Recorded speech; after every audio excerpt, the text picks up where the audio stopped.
अब की छठ बहुत जल्दी आने वाली थी। मीनू चिड़िया छठ पूजा के लिए दुकान पर सुबह से लेकर शाम तक कड़ी मेहनत करती थी, जिससे वे पूजा की सामान को जुटा सके। मीनू चिड़िया सुबह से लेकर शाम तक लकड़ियाँ इकट्ठा करती है और उन्हें बाजार ले जाकर बेच देती है। उससे मीनू चिड़िया को जो भी पैसे मिलते बाजार जाकर फल और पूजा से जुड़ी सारी सामान खरीद लेती है। उसके अगले दिन छठ का त्योहार आ गया था।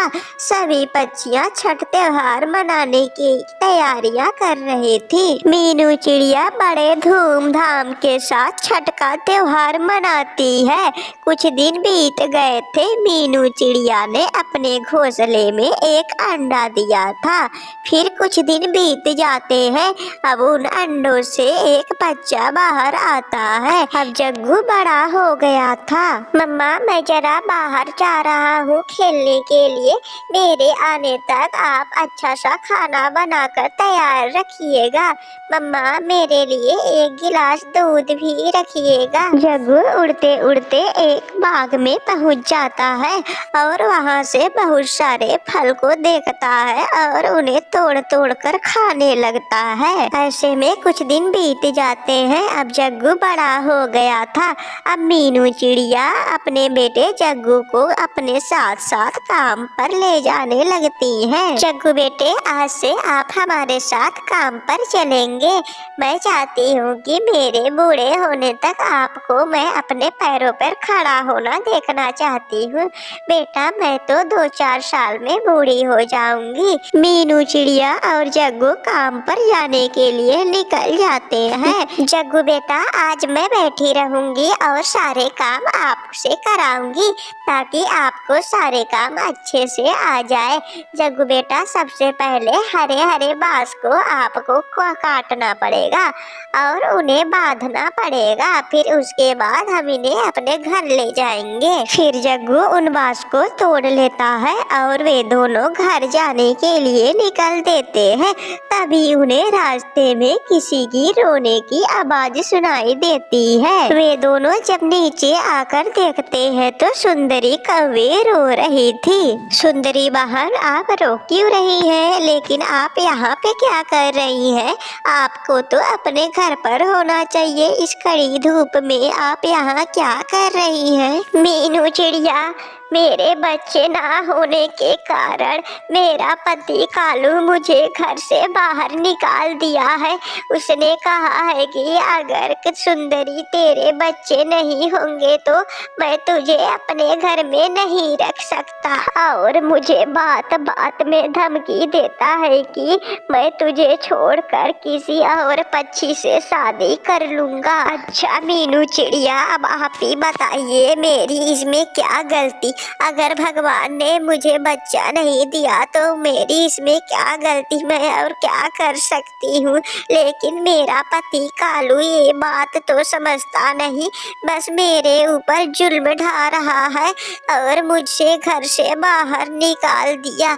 मुझे लगता है अब वह दूसरी शादी कर लेगा और मुझे अपने घर में नहीं रखेगा। सुंदरी बहन, आप यहीं पर रुकिए, मैं अभी कालू भाई से बात करके आती हूँ। आखिर कालू भाई ने आपके साथ ऐसा क्यों किया? मीनू चिड़िया उड़ते उड़ते कालू के घर पहुँच जाती है। कालू भाई, आपने सुंदरी बहन को घर से क्यों निकाला?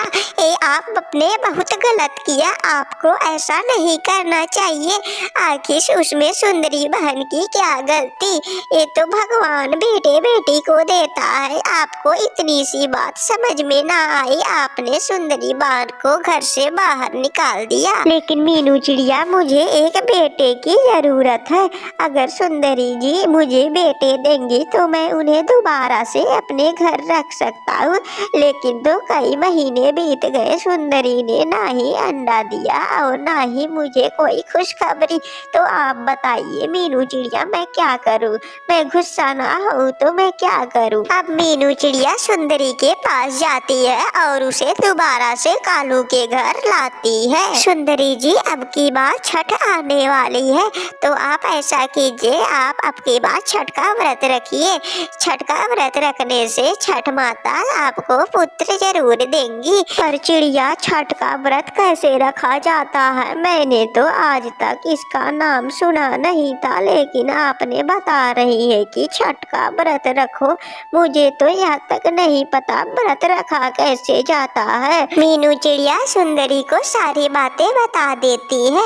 अब सुंदरी कवि बाजार से सारे फल और पूजा के सामान को इकट्ठा कर लेती है।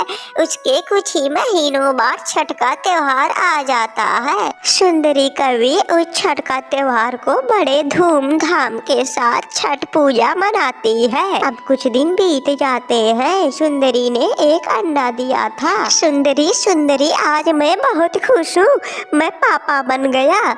मैं तो पापा बन गया, अब मैं बहुत खुश हूँ। सुंदरी, तुमने यह मुझे बहुत बड़ी खुशी दी है।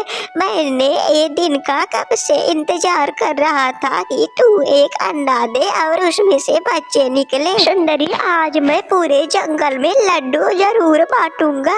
आखिर मैं पापा जो बनने वाला हूँ। अब कुछ दिन बीत गए थे। उस अंडे से एक बच्चा बाहर आता है। सुंदरी कौवी और कालू कौवा उसका नाम चिंटू रखते हैं। वे बड़े खुश थे। दोस्तों, अगर ये स्टोरी आपको पसंद आई हो तो प्लीज वीडियो को लाइक करें, चैनल को सब्सक्राइब करें और कमेंट बॉक्स में हमें बताएं कि आपको ये वीडियो कैसी लगी।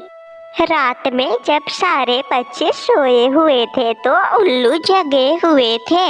वे पक्षियों के सभी भोजन को चोरी करके वे अपना अपना खाना जमा करते हैं। मिट्ठू तोता, क्या आपने मेरे बाग से सारे अमरूद को चोरी किए हैं?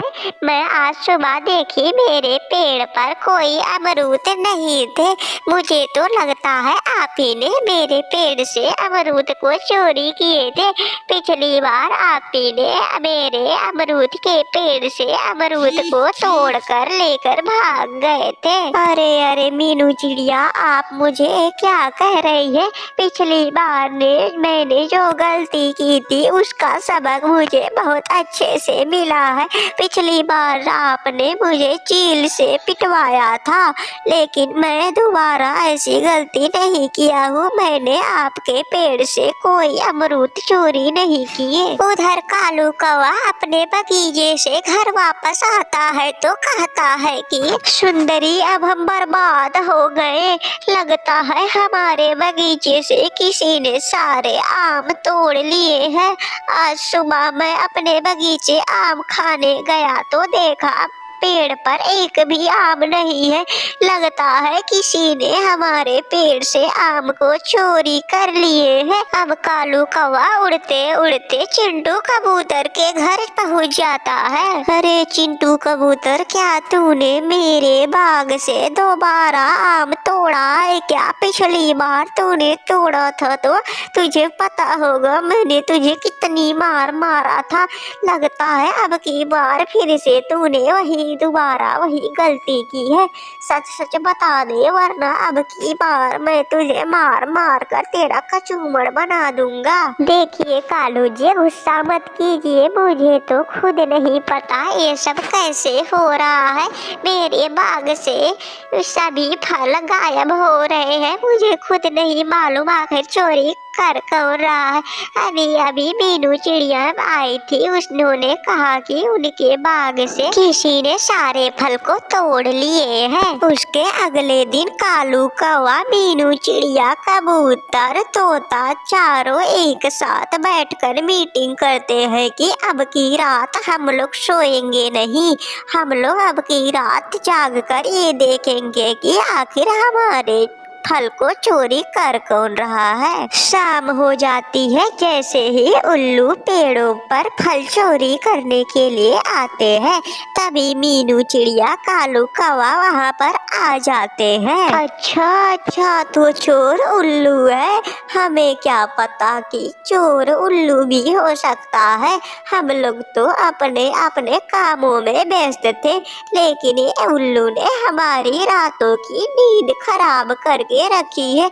यही लोग तो हमारे बागों की चोरी करते हैं, हम इन्हें छोड़ेंगे नहीं। कालू जी मुझे माफ कर दीजिए, मैंने आपके पेड़ से चोरी किया, बाकी सभी पक्षियों के पेड़ से चोरी किया, मुझे माफ कर दीजिए। लेकिन मैं क्या करूं, मुझे दिन में कुछ दिखाई देता नहीं जिसकी वजह से मैं खाने पीने के सामान जुटा सकूं, लेकिन मुझे रात में सब दिखता है, इसीलिए मैंने रात में चोरी की।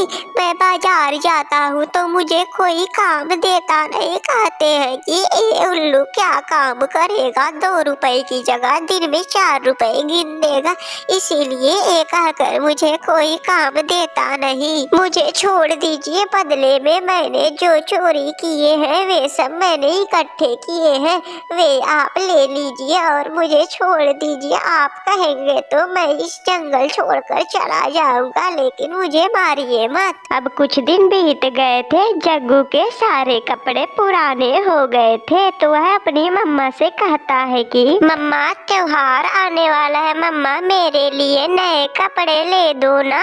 पिछली बार आपने मुझसे कहा था कि आप मुझे नए कपड़े लाकर देंगी, लेकिन हमें कोई नया कपड़ा लाकर नहीं दी। वही मैं अभी अपने दोस्त चिंटू के पास से आ रहा हूँ, उसके पापा जापान से उसके लिए नए जूते और नए कपड़े लाए हैं।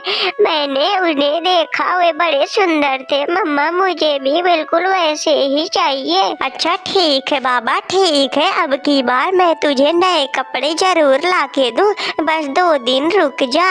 मैंने जहाँ काम किए थे वो सेठ मुझसे बोला है कि मैं आपको 2 दिन में पैसे दूंगा। जग्गू बेटा, मेरे पैसे मुझे जैसे ही मिलते हैं मैं आपको दुकान लेकर चलूंगा और आप अपने पसंद के वहाँ से कपड़े ले लीजिएगा। अब कुछ दिन बीत गए थे, चिड़िया अपने बाग में जाती है तो देखती है उसके पेड़ों पर फल लगे हुए थे। चिड़िया उन फलों को तोड़ लेती है और उन्हें ठेले पर लादकर उन्हें मंडी ले जाकर बेच देती है। उनसे जो चिड़िया को पैसे मिलते हैं वे अपने बेटे जग्गू के लिए नए कपड़े और जूते खरीद कर ले आती है। अब चिड़िया खुशी खुशी अपने बेटे के साथ रहने लगती है।